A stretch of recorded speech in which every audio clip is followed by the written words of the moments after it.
Hi everyone, and welcome back to this quiet little corner of the Moorgrave Lower Quad for another bit of waffle from the channel. Hope this finds you all well. Here in the UK, the weather is definitely going down towards wintry stuff now.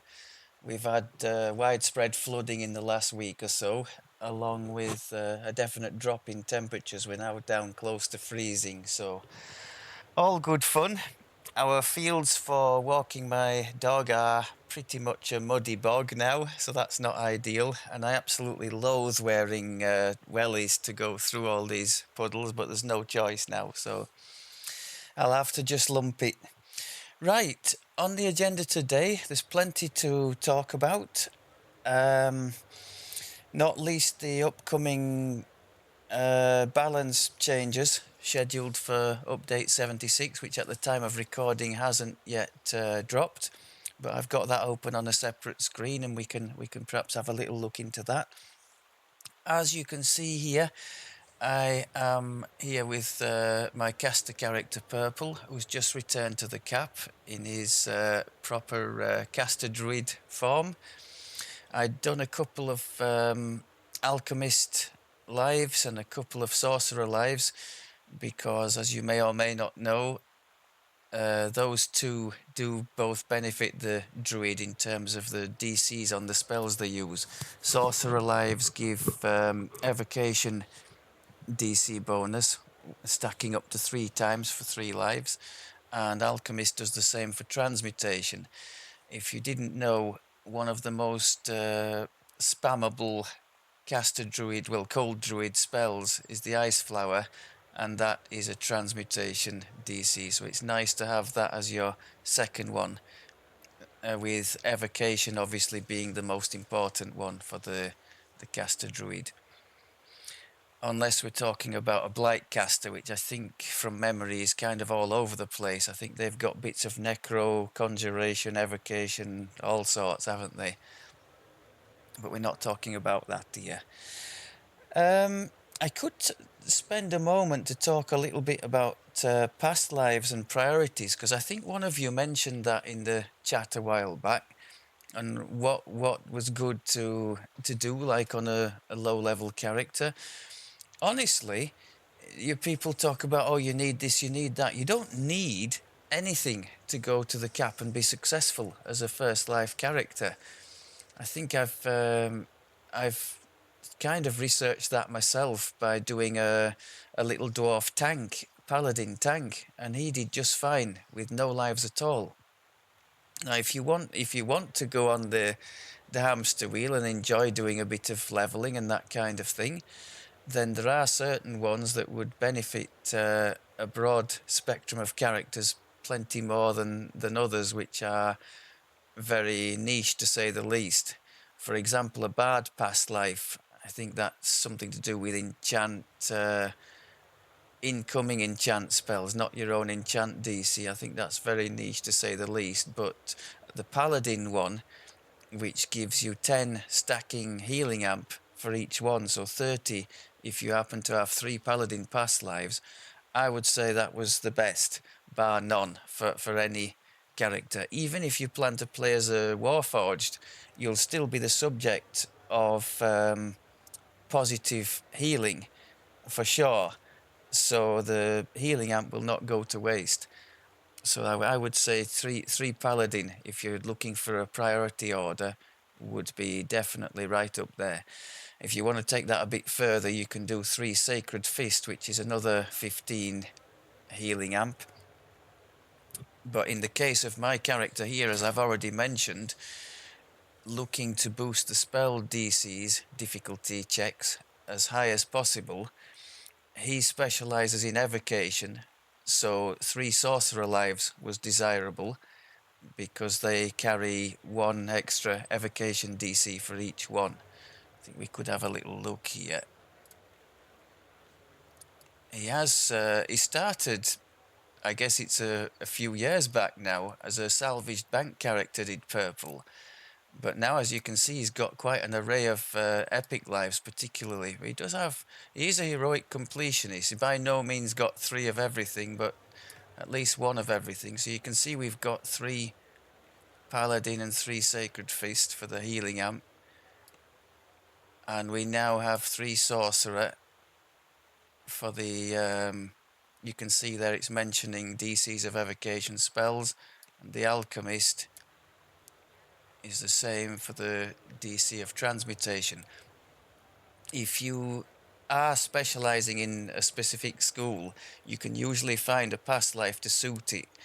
For example, let's say the Warlock, which would quite like Conjuration for the Ivard's Black Tentacles. You can get that from Cleric past lives, as we have here.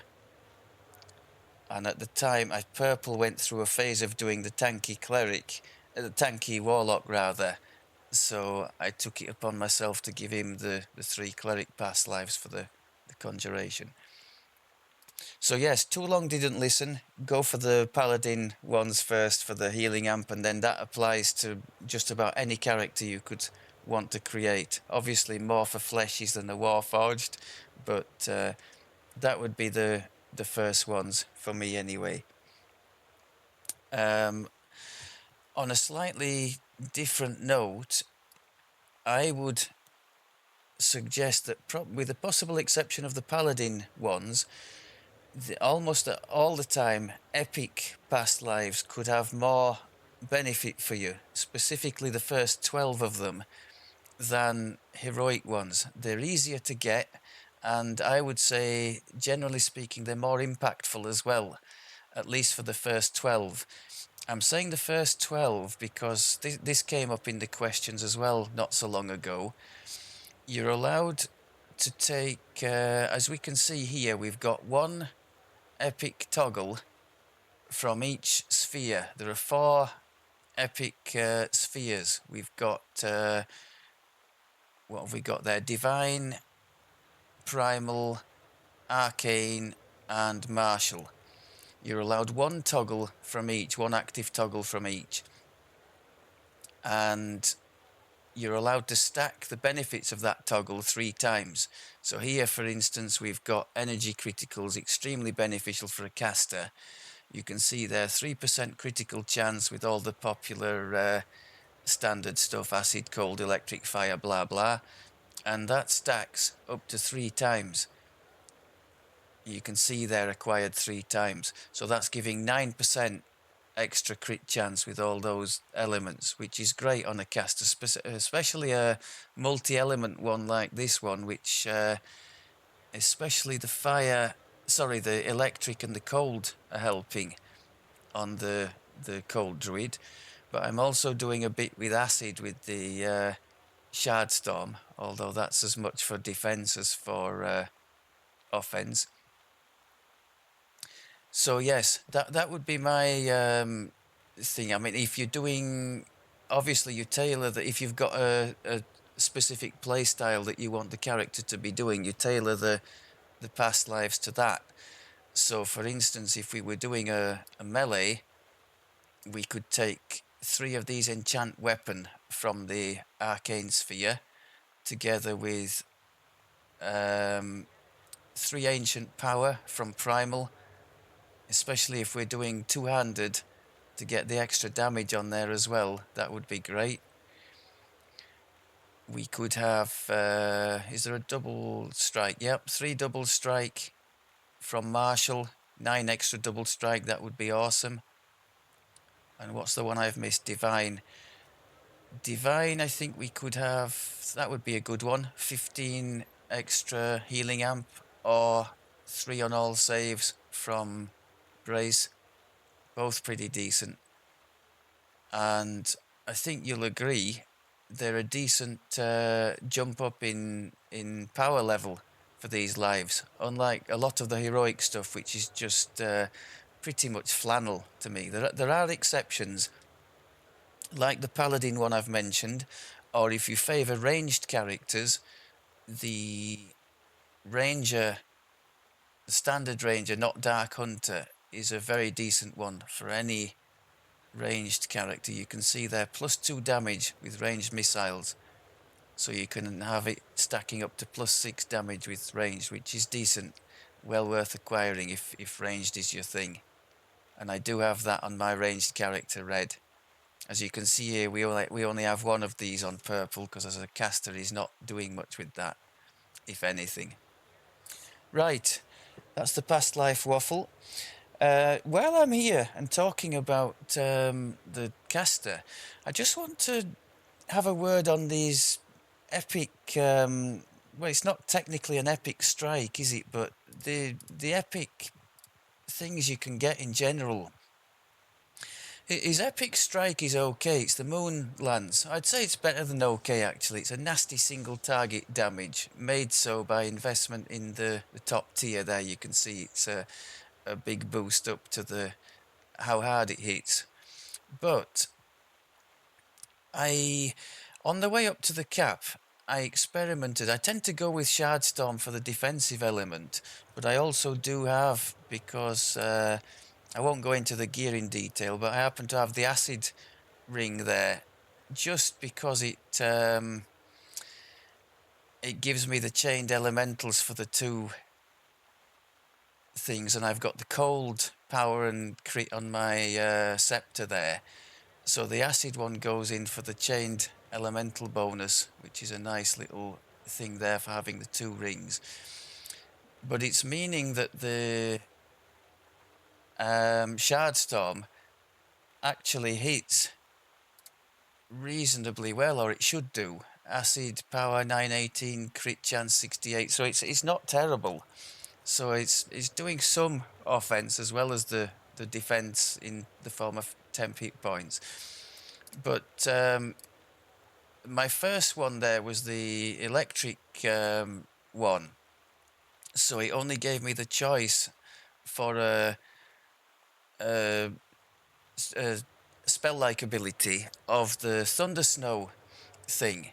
Now, I've tried that in the past and found it to be a bit lukewarm, but I do enjoy, I mean, especially for leveling, I don't think it's that powerful. It doesn't scale up that high for use at the cap, and it's on a 20-second cooldown, which for Shardstorm I can understand because a lot of people take it just for the defensive thing, the 10 hit points. So that's probably, you know, it's balanced, and that it does tick as well. But for a one shot SLA in an epic tree, which does modest damage, and for it to be on a 20-second cooldown, that felt too much to me. I mean, when you're comparing to stuff like, let's say, Hunt's End, because that's in a similar thing. That isn't an epic strike. That's in the Shiradi tree. I think that's on a 9-second cooldown, hits like a truck, and can apply to more than one shot if the build is like a repeater, for instance. So I don't think anybody would complain if that, let's say that Thunder Snow thing was to go down to a 10-second cooldown, or maybe even less. And I think then that would give me a choice. At the moment, there is no choice. I'll stick with the Shardstorm. But if that was to go down to, say, 10 seconds, I think I might be happy slotting that and getting some nice use out of it. It's just too long to wait for the 20 seconds. A bit like this thing here, the Zero Damage Comet, as I'm now calling it, as it's bugged in the Magus tree. That's an 18-second cooldown, and it's a long old while waiting for that. So, yeah, I know there's plenty of... They're aware already, aren't they, in these comments about the update 76 changes, the balance changes. There's nothing been said for casters yet, but I think they're aware in the background and they're looking at it. But definitely things like that, because there's a lot of stuff in the epic trees, caster strikes, that are just lukewarm at best, aren't they? But yeah, if that was halved, I would see that as relatively fair, balanced. 10-second Thunder Snow, and it would go really nicely with a cold electric build like this. So yeah, I would like to see something like that in future, and I think I would go with that. I like the animation and the fact that sometimes if you get it right, you can chain a couple of targets, a bit like the what's that thing the favoured soul throws out? Is it Sunbolt or something? The crackling bolt that comes out. I quite like that. So yeah, would like to see that. Okay, Let's throw a quest in before we get stuck in any more waffle. Which one are we going to do? This one or that one? We're going to go with this one, I think. Not going to do any crazy level of difficulty. Now, I will mention, we've just last thing before we do the quest, we touched on this in a past episode. I think I was talking about the helpless and all the fact that it's a minefield, and what is helpless, what isn't, all that kind of carry on. And one of you came back with, quite rightly, something that's even worse than that in the game in its current state, which is the various crafting systems. I think plenty of people will be in that boat. There's only one system that sort of transcended everything, hasn't there? Which is canith crafting, and unfortunately that's now being left behind because it still can't go over level 32. I'm given to understand that whoever was responsible for updating that has now left the company, and so it's not exactly a priority for them to update it. But it seems a bit of a shame, given that that was the only system, albeit relegated to a bit of a niche role now, that that was kind of kept updated. I mean, I can't see that this way they have of introducing, well, certainly with every expansion, but almost with every pack as well, there's like a new crafting system comes out for something, and it just bloats all the bags and things, and a lot of them are obsolete. Some are absolutely ridiculously complex, and that's where I was going with this.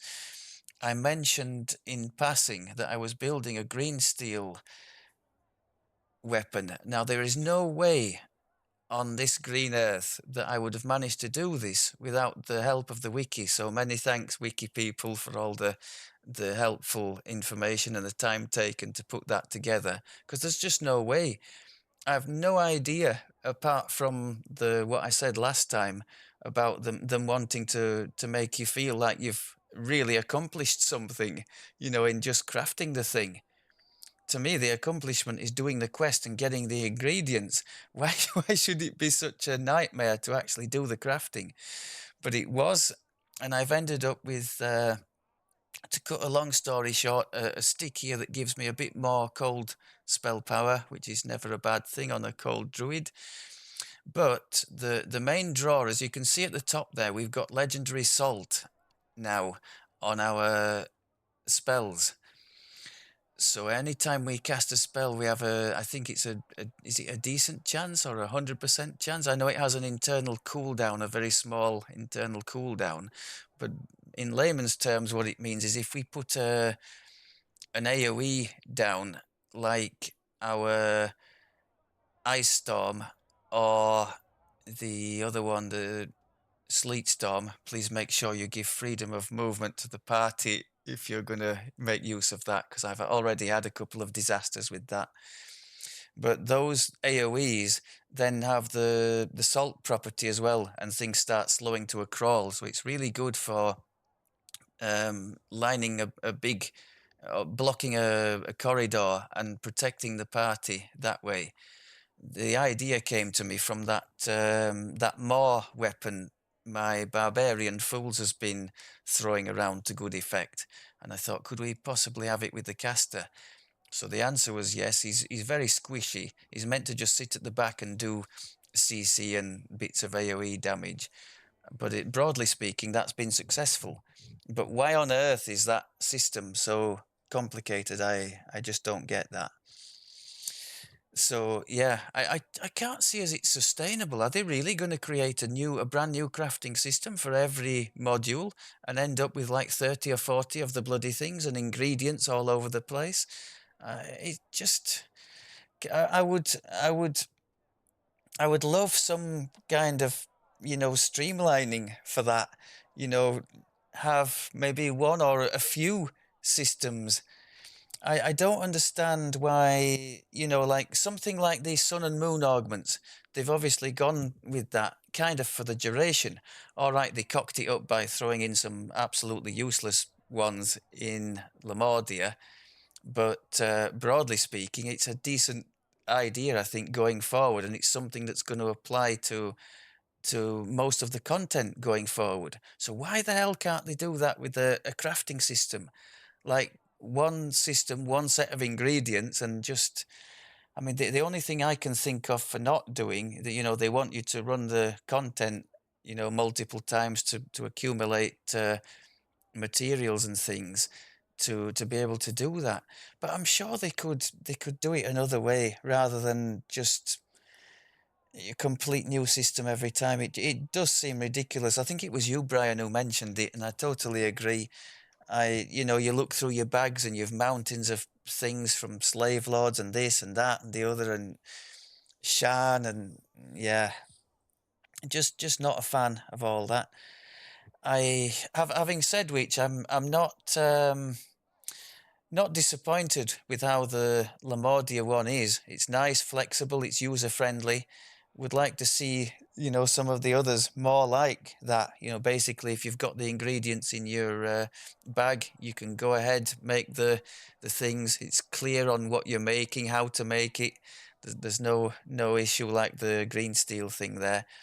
I mean, to have tried to do it without the wiki, this thing, I would have had no idea what different things to put together to get this legendary salt effect that I wanted. That was the only reason for crafting the thing.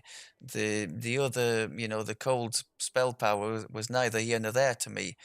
I would have stuck with the alchemical shield I had, were it not for the salt thing. I think I'm right in saying you can get the same salt effect on that raid shield now. It's a large shield, isn't it? From the threats old and new. So that could have been another option for me. I decided to go this way, at least for now.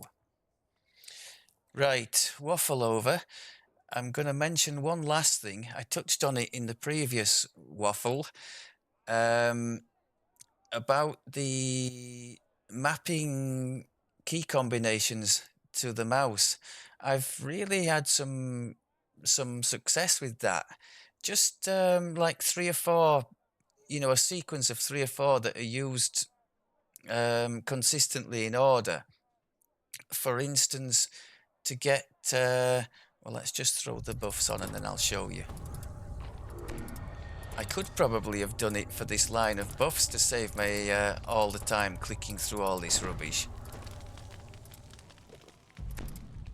So to get my rage temporary hit points, I swap to a different stick which has the Blood Feast filigrees on, that gives me that chance to do a rage and get the temp hit points. Then we do the Winter's Heart, which gives more temp hit points. Rage off, rage on, and then back to the normal set of sticks I have. So if I just press this one key now, it should go through that sequence and do it for me, which in the middle of a game, it's a lot nicer than having to mess about pressing 4 or 5 keys and sort of stumbling over yourself. So that's a nice one. And as you can see now, we've ended up with 2010 hit points. So a nice barrier of defense, especially considering how squishy I am. And the other one I'm making big use of is this little sequence of CC that I like to do to open an encounter. So I like to start with Ice Storm, because on a cold druid that debuffs the opponents to take I think it's a -4 reflex save. Yes, -4 penalty on reflex save. Fortitude I'm not too bothered about, but other people might use things with fortitude saves. I don't use Finger of Death because I couldn't get the save high enough. But so yes, opening with that.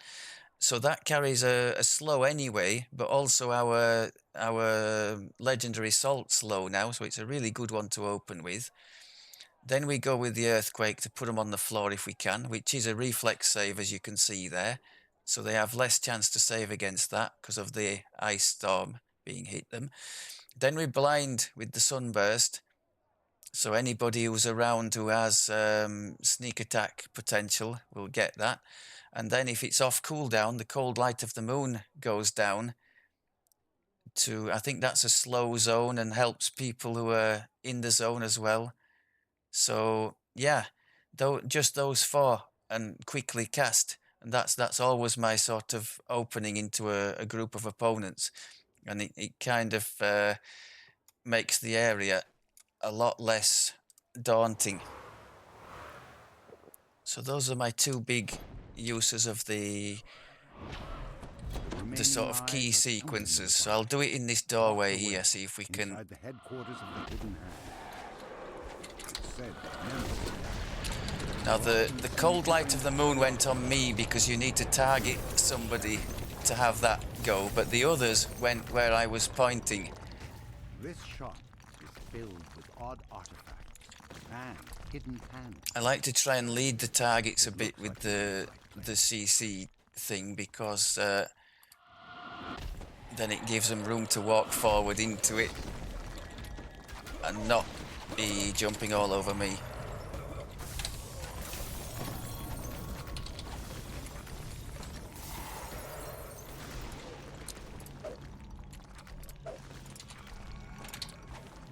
Can we please pick up this soul? Thank you.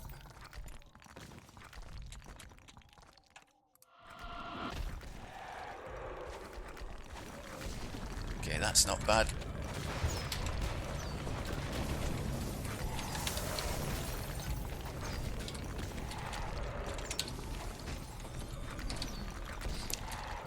Now these range things, I've got to remember to hit the storm rays. That's one adjustment I've made. Because the Finger of Death isn't really doing much for me, I've decided to go with the storm rage instead. And it's giving me the possibility to have deflect arrows for that. It's not 12 seconds, it's 18 seconds, I think. So, provided I remember to click the bloody thing, it could be quite helpful. Let's try and make another CC barrier here. A Fear Reaper in the background, that's not helpful. Gotta try and get rid of him, I think I did.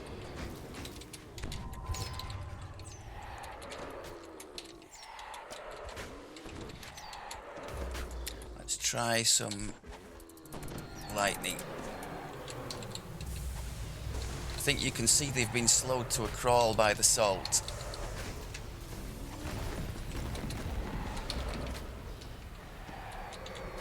Okay, so I made heavy weather of it, but we got there. It's not a big single target damage build, not in the slightest. No ruins, no nothing like that. The big single damage is done by the Moon Lance, which is a nice spell on a relatively quick cooldown, but broadly speaking, it's more into its AoE, CC, like support. I do have some healing in the form of the heal spell, and then there's the mass regenerate, mass greater vigor. And let's see if we can grab this thing without having a... The eye of Rizia Okay. can't be far away. You carefully pick up the icy eye of Rizia.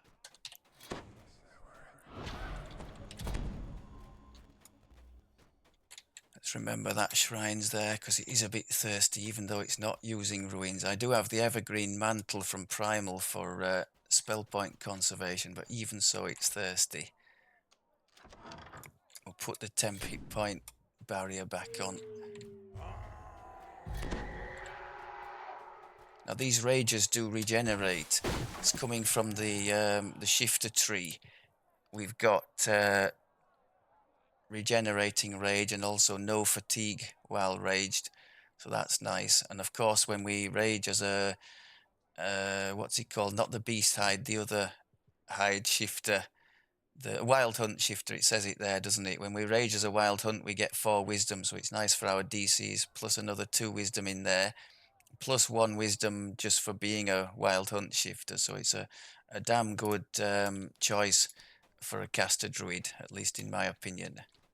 I think it's competing with the Dragon Lord. Jovial gnome is perched atop a crate. Not Dragon Lord, Dragonborn rather, He waves you over. which would get you some more max caster levels in your chosen field.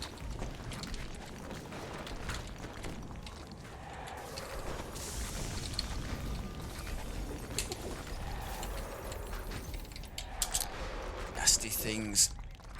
Okay.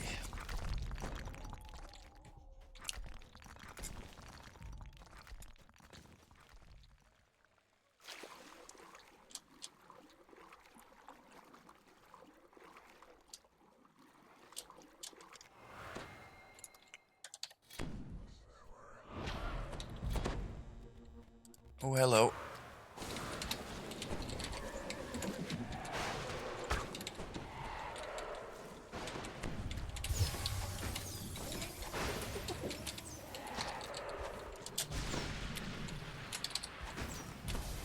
I'll take that.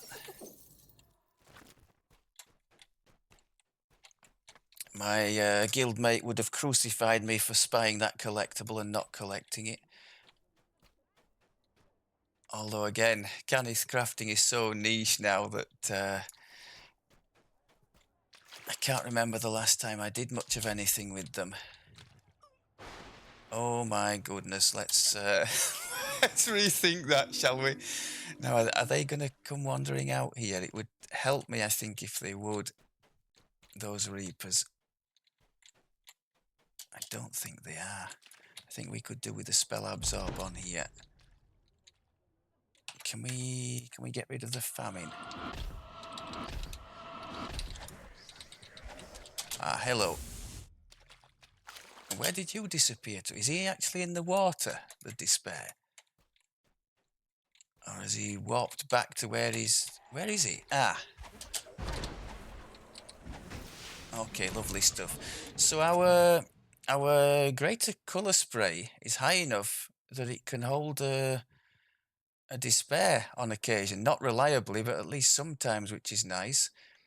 I am using the Reaper's potency to give more DCs on occasion, so that's something. But I'm also using Heighten on there. I don't know why. I think intensifies on there for the wild mages, isn't it? But I've got Heighten on there, but as you can see, it's still... Oh, we've got 108 without Heighten and 108 with it. So I don't know if it's one of these where the tooltip just isn't displaying it, because as I understand it, this is a level... It's treated as a level 5 spell, I think. So we can cast up to 9, so Heighten should give it 4 extra. If it is doing in the background, then great. But if it's not doing, I feel a bit shortchanged, because that's one of the big reasons for taking Heighten on this build.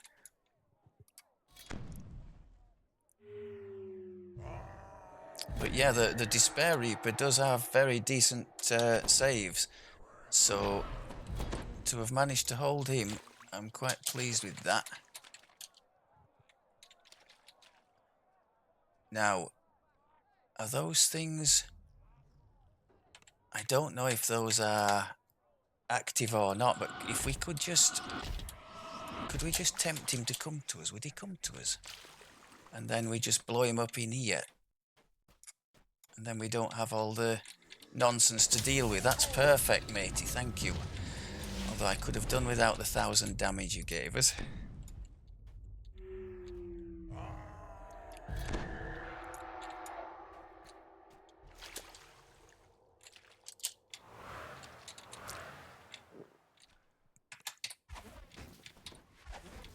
I don't know if we can just... No, I think we're going to have to take these things on, aren't we? Could I just wander over there? No, I think we're going to have to play safe here. If these things start jumping up behind me, there's going to be trouble, isn't there? Especially if I end up going in that water.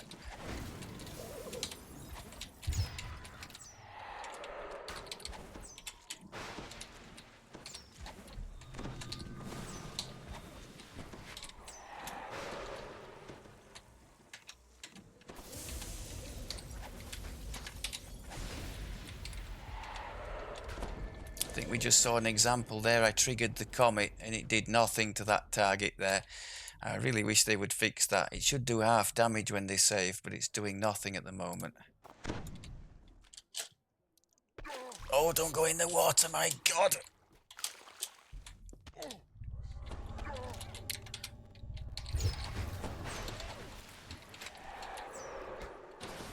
We just heal ourselves.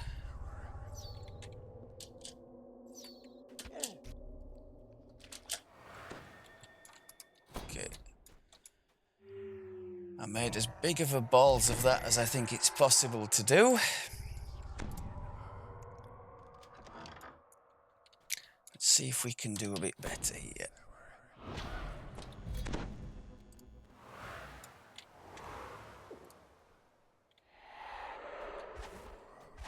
Now they'll all have boosted saves from the despair that's behind them, so that's not ideal.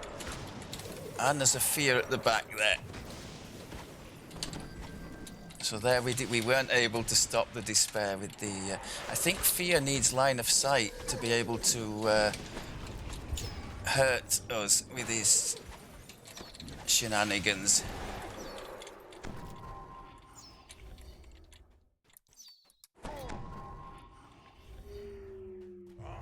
So whenever we get smashed down, I try and re-rage to do the 10 hit point barrier.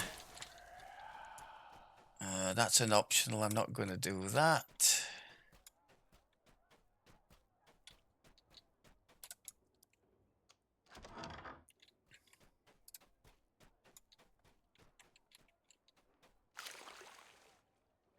Now then, do I actually have to go on the...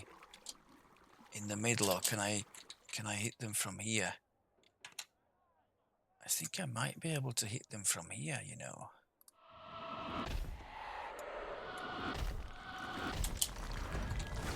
Fade leap forward. Protect the eye.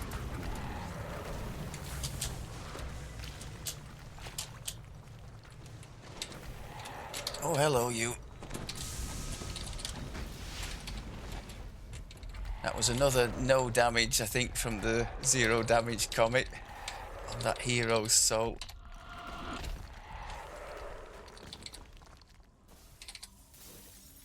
Okay, we'll take it. You've taken the eye of Thalanis, bringing the Fae's little story to an abrupt end.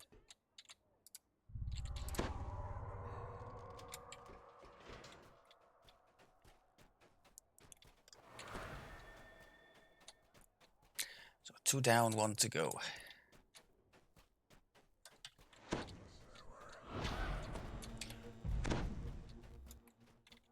Got to keep an eye on the spell points. I think we've got something just around this corner. Yeah.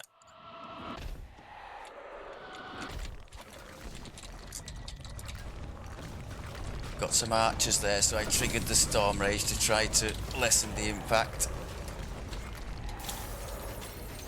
Okay, not too bad. We can open this, can't we? Damn fear got us again. The higher up you go in the levels, the more damaging the fear is, as I'm sure you'll know. So when you start playing Reaper 8 and above, those Fear Reapers have absolutely got to be dealt with.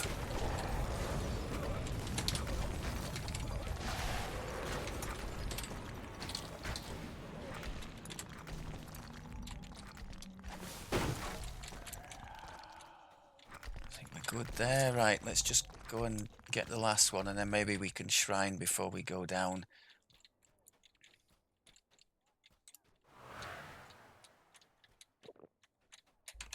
The world becomes grey. Oh, I thought there was a group there. I've done my group thing for basically just one. That was clever.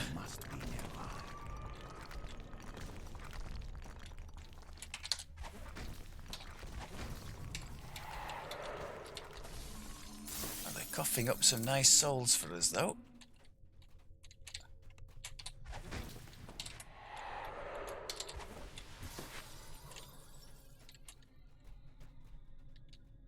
Okay, I don't like the look of him at all. It's a Marut, one of the unstoppable guardians who hunt anyone who tries to deny or cheat death.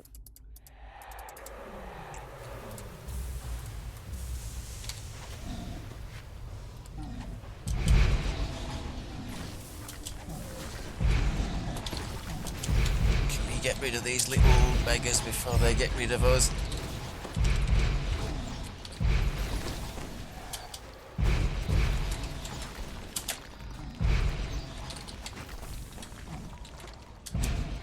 I think we've got them all now. He's going to be a real pain, mana-wise.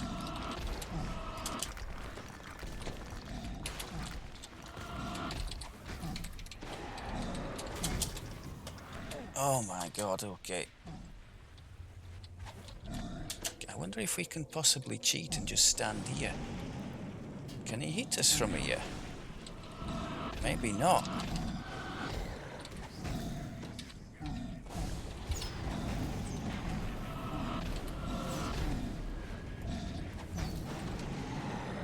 Okay. Blatant cheating, but we'll take it. Because I think otherwise the kiting would have been pretty painful.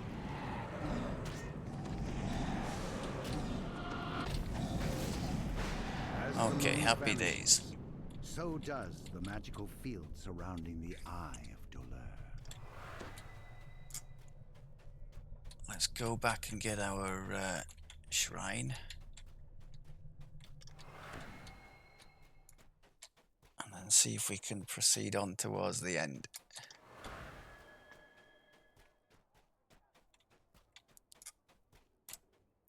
I do have some rings here. Ring of spell storing. I mean, that's one, we were talking about crafting systems, one of the most awful ones in game that very thankfully they put an end to was that scroll seal shard thing, which I'm sure any of you who knew about it would wholeheartedly agree with me. Before that, things like this would have been few and far between, I'm sure. But now that you can acquire these through the bronze tokens in the sands, it's they've become a staple of most casters, I think. So that was a change which I think the site in general would have embraced wholeheartedly. There is no way I would ever have been caught doing any kind of farming for these kind of items or anything else with that scroll seal thing for that matter. No way.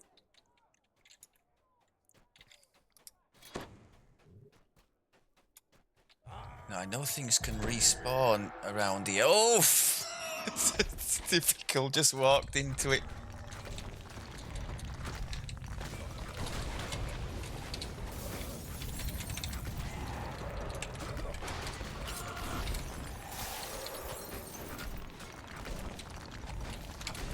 Again, see there, I put the 0 damage comic on him and got 0 damage.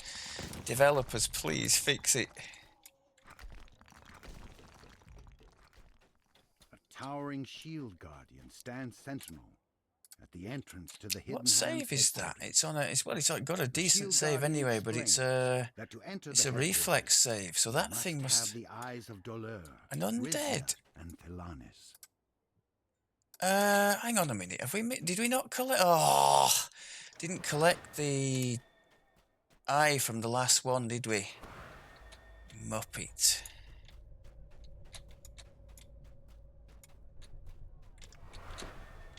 I'm reluctant to use the sprint boost from the PDK thing because that would put my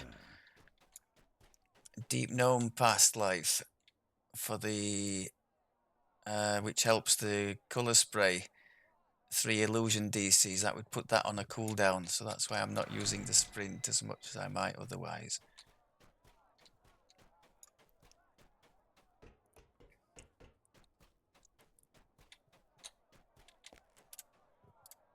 The shield guardian opens the door to the hidden hand headquarters.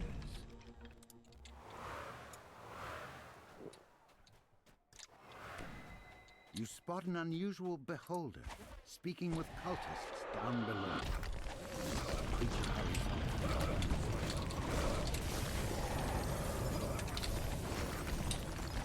Finally some damage from the comet.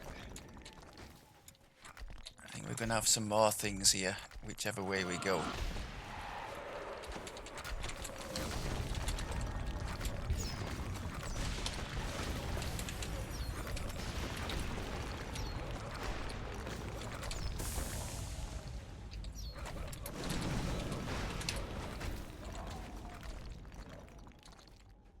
I think there are things in here as well, aren't there? Yeah.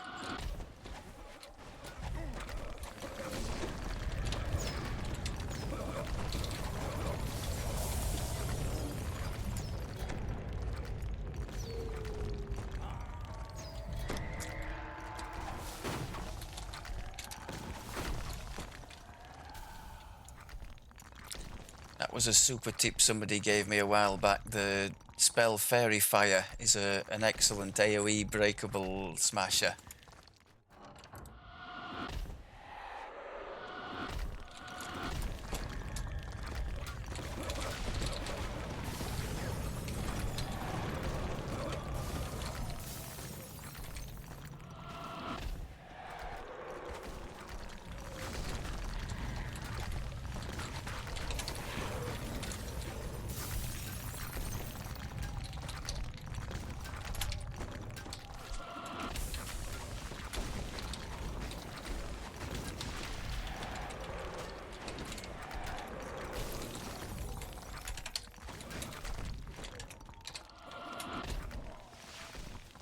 All good, all good. Okay, my little ooze and I are gonna go towards the end. That's an aspect of Tar, by the way, the ooze from the Dread, Isle of You've Dread found the raid, the remaining eyes skeletons held in the by the hidden closet. hand. More I surprisingly, don't recommend you also find yourself face to taking face with a Mulgrave build with that University on donor into Van raids, because Sattler. people, you know, with Chaos tanks and that Emerald. kind of thing are really not going to Mulgrave enjoy University that. donor transforms into Vecna, the god of secrets. I don't know if I can deflect some of his I know spells you with must my thank Ion Ford. Stone, but I'm going to try. You've done a fine job of creating my life. I'm sure I'll find all kinds of uses. Now, I'll give my onion just a taste. Now the use is attacking him, that's good. It doesn't look like the Ion Stone's doing any good, so I'll take it off. And Whispered One vanishes. Behold, now transformed.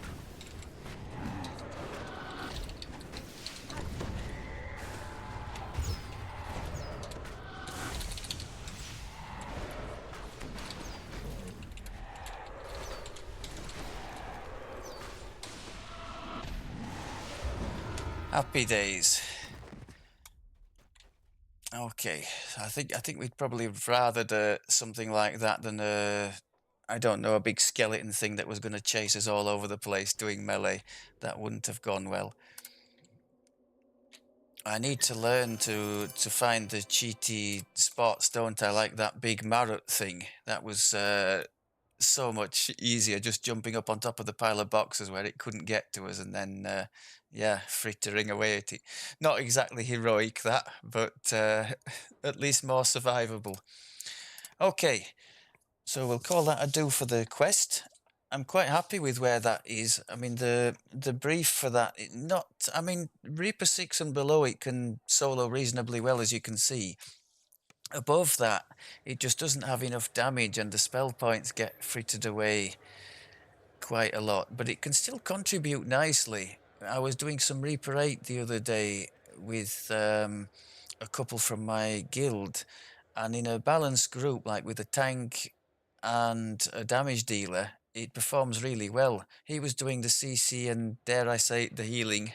My record with healing is pathetic, but I was trying, and he was doing okay at it. There's a lot of room for improvement, but as part of a balanced group, I think there is still definitely a place for him. Okay, moving onwards then. Let's get to the bank. I've got something I want to show you from the Lamordia crafting.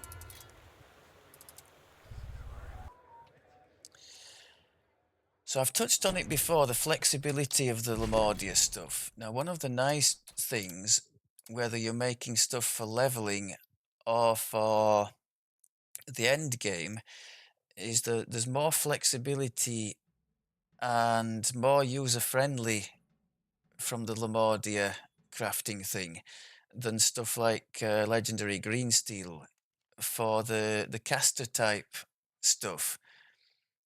Let me see if I can find you a nice example. There is one.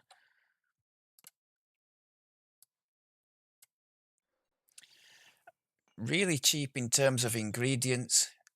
You could do the chain just once and have easy enough, I think, to do something like this.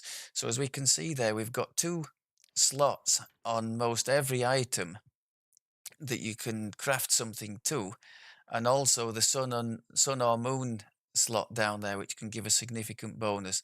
Although it looks to me like that particular one is bugged and not giving anything.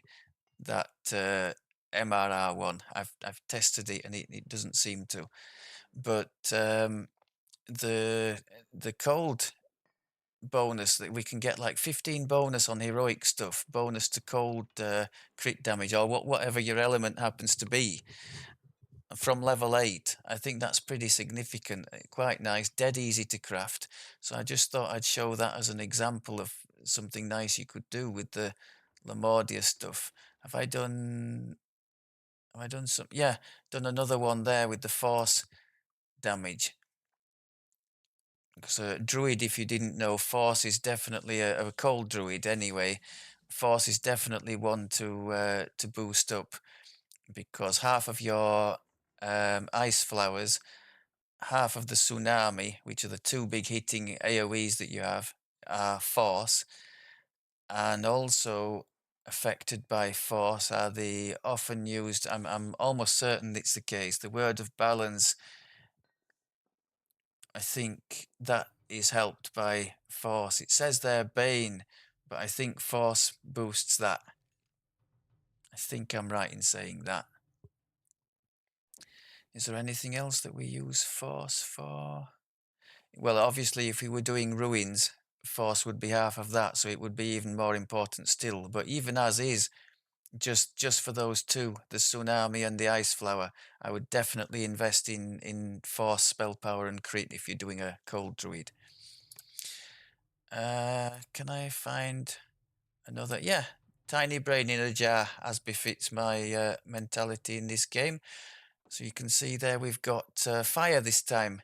So it was a nice leveling item for the druid, because for those of you who've done the druid before, you'll know that the higher level fire spells come before the cold ones. These are 8 and 9, whereas fire storm, I think, is a 7, and the other one, flame strike, I think, is it a 5? So you're better off taking the fire form first and going with that. So I crafted this little thing with the fire crit on it. So yeah, I just thought I'd give it a mention. And obviously at legendary you can do the same, but much higher bonuses. So it saves you from, like, if you're not a fan of legendary green steel, which could have the same effects, or you don't want to mess about with dino type stuff. I can show you on here. But this is messing about with lots of dino ingredients. You can see I've got similar effects there. Bonuses to electric crit damage at the top there. Can I show you another one? Yeah, here we've got all the force crit damage. But again, these are like rare items from the dino area, and you need to mess about quite a bit with big chunks of ingredients there. So if you can do it with the Lamordia, it's just a nice easy fix for boosting spell powers. So I just thought I'd mention that. What else have I got? Yeah, I'd just like to see, you know how in the not too distant past we had some refreshers, didn't we, loot-wise, to some old chains, like the Red Fens was given a facelift on the loot side. And they've come up with some decent items that, well, I certainly still use, at least in leveling. So I wish they would do that with some of the other popular chains. I mean, Giant Hole being the main one. Every time I go through there, and I just see the lamentable. I mean, you'd be better off, wouldn't you, with random loot than the so-called name loot that drops in Giant Hold. So I would just like to see them do a little bit on that side. Yeah, we touched on the helpless thing last time or the time before. I just think in general, I wish the game was more friendly towards new players.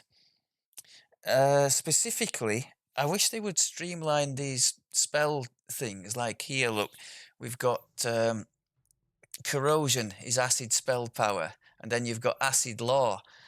But how is the player to know that it's the, it's just why can't it be called acid power and acid law? Some just made simpler. And for every spell power, you've got the same thing. You've got magnetism and lightning law. Again, it's just overly complicated just for the sake of it. You could say it's flavor. Yes, lightning power and lightning law isn't exactly, you know, in the spirit of the thing. It's more like just number crunching, but at least the player can see very clearly, what's going on. If you see the magnetism, a new player might think, well, do I need a magnetism crit or something? It's just not. So yeah, there's that.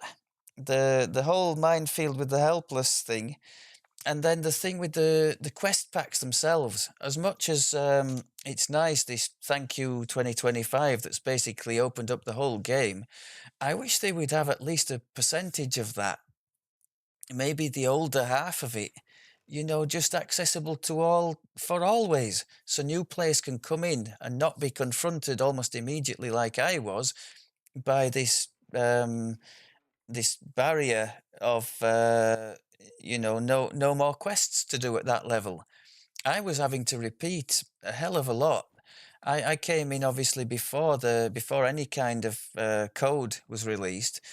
Ironically, I just about managed to get with points most of the quest packs that I wanted by the time the first thank you code came out and made all of those accessible to all for that time for free. So I had mixed feelings about that, having grafted hard to get those things. But now I would love to see them accessible for all.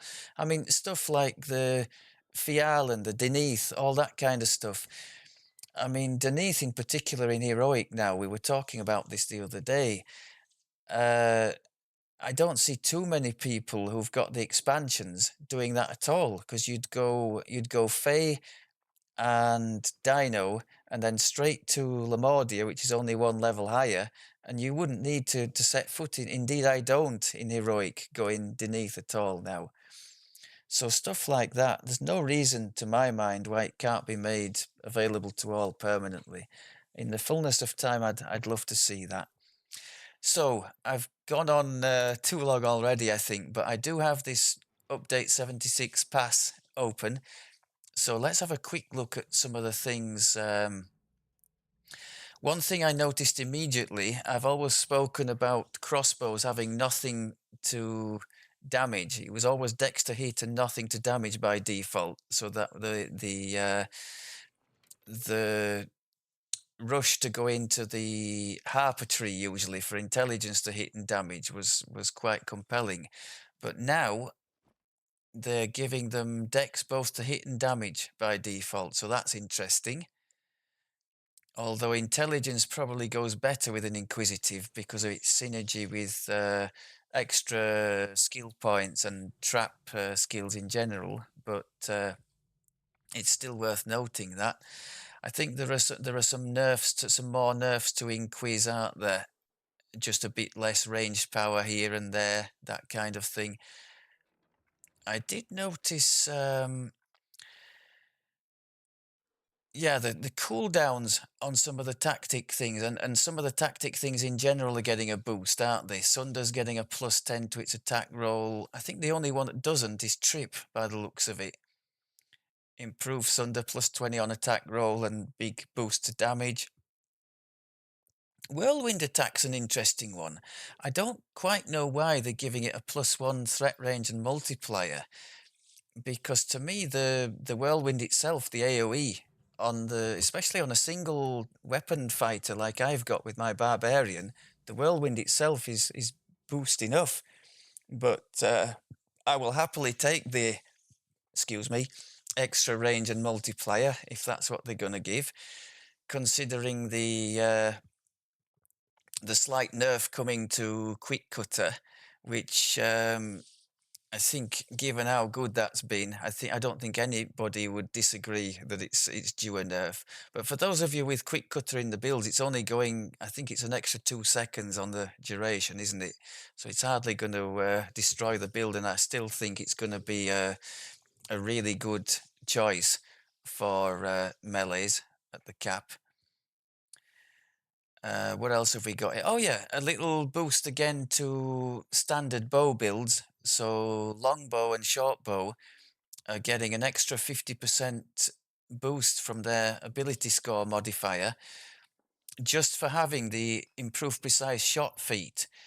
Now, before you go thinking you need to be using it or have it toggled on, no, it's just for having the feat. So if you have 9 levels of ranger in your build, you'll have it.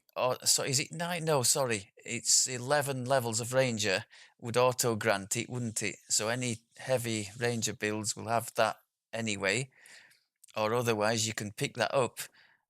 And if you're using a longbow, you'll just get that 50% extra.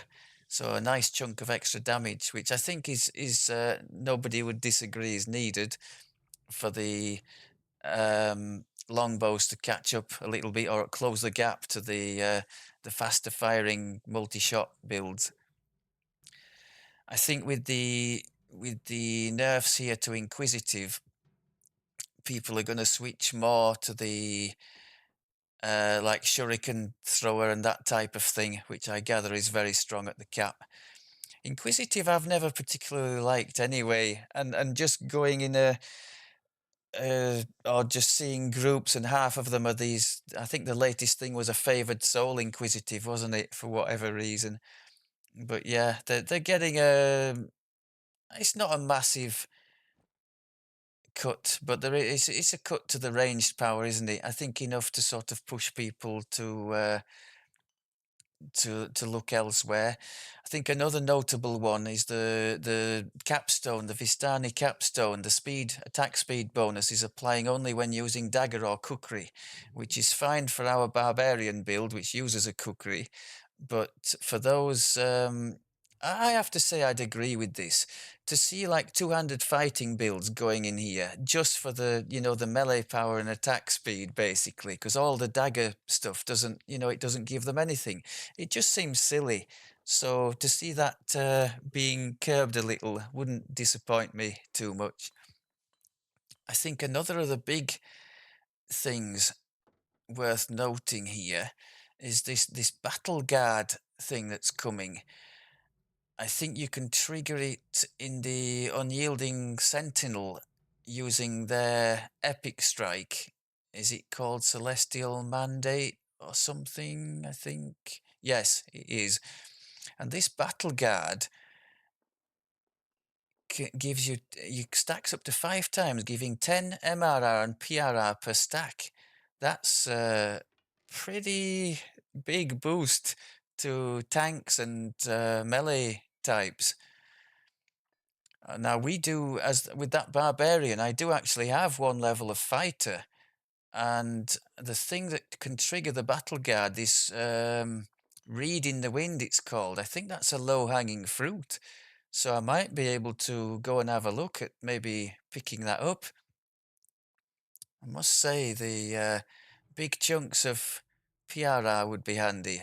He's obviously capped for MRR in light armor, but yeah, that battle guard. I think if you haven't heard of these changes before, you're going to hear people talking about that quite a bit. If that does get implemented as is here, the potential for 50 extra PRR and MRR on a tanky build, that's pretty huge. And in the case of the Unyielding Sentinel, it's for a tree and an epic strike that they would have been more than likely using anyway. So yeah, I think. There is another one worth talking about. There's a change to Death Ward, isn't there? For the longest time, that's completely neutralized incoming negative damage. Well, now it's going to act like the caster's Fire Shield spells. So it's going to absorb 50% of the damage instead. So that's going to be quite a change. Also, quite a change for the players. who are using these negative damages, where before they would have been completely countered by enemy Death Ward. Now, not so, I guess. I can see at the bottom here a little buff to Warlock as well in the Tainted Scholar tree. A little extra blast dice and lowering the cost of one or two little things there. I think there's, in fact, in all the Warlock trees, there are some slightly lower costs, aren't there? But I think I've covered the main ones. The Vistani, the thing in Kensai, this Battle Guard, Inquisitive nerf. We'll just have to see how it goes. They have mentioned, as I said, that they have an eye on the caster type stuff, because I think one of the reactions of especially players who really like to play casters when they first saw this was, why there's nothing at all here for casters. And the developers were quick to say that, yeah, we do have an eye on this. It's an ongoing process, and we're well aware of the player base feelings about that. I think they're just going to have to be a bit careful whatever they end up doing, because it's not so very long ago that casters were so powerful that they were just wiping the floor with everything, and melee or ranged it just weren't needed. So I think you've got to be careful. Having played the caster druid before and after particularly the nerf to the dragon breath, it's more of a sledgehammer than a nerf, wasn't it? I can definitely see the change. I mean, that dragon breath would just cut through a pack even on higher difficulties, whereas now, if I go above Reaper 6, when obviously the caster damage nerf really starts to hit home, I do feel it. I feel more like chipping away at things than just blowing away a group, as was the case before, which might be what was intended, I guess. Right, gone on for far too long anyway, so I'm going to leave it there. Hope that was okay for you all. Happy questing, look after yourselves, and I will speak to you soon. Take care.